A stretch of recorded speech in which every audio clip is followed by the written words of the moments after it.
કરતા તમને એક્સરેમાં પરિણામ કેવું લાગ્યું? ડબલ પરિણામ છે, જોરદાર છે. જોરદાર છે. બીજા એક્સ્ટ્રા એટલે એક્સ્ટ્રા છે, એમાં કાંઈ ઘટે નહીં. નમસ્કાર મિત્રો, આજે બાટવા દેવડી ગામની વિઝિટમાં છીએ. હિરેનભાઈ ની વાડી છે.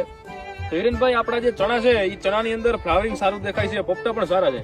તેમાં તમે ટ્રીટમેન્ટ શું કરેલી છે એમને જણાવો પેલા તો. 2 રાઉન્ડ એક્સ્ટ્રા મારેલા છે. 2 રાઉન્ડ એક્સના કરેલા છે. પહેલો રાઉન્ડ મેં 1 ml નાખી, હા, બીજો ડોઝ નાખ્યો 1.5 ml નાખી, બરાબર.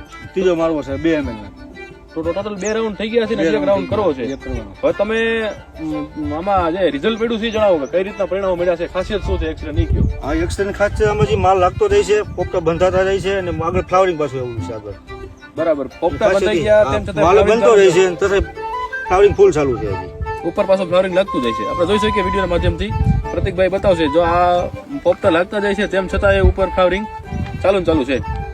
તો આપણે જે બીજી પ્રોડક્ટ ઉપયોગ કરીએ ફાલની, એના કરતા તમને એક્સરેમાં પરિણામ કેવું લાગ્યું? ડબલ પરિણામ છે, જોરદાર છે. જોરદાર છે. બીજા એક્સ્ટ્રા એટલે એક્સ્ટ્રા છે, એમાં કાંઈ ઘટે નહીં. વાહ. તો આપણે બીજાને ભલામણ કરી હોય એક્સરેની? તો મરાય. ભલામણ કરી શકીએ. હા, રાઉન્ડ મરાય. 3 રાઉન્ડ તો લેવાના જ ફરજિયાત. વિઝિટમાં કાંઈ ઘટે નહીં. ઓકે, ધન્યવાદ.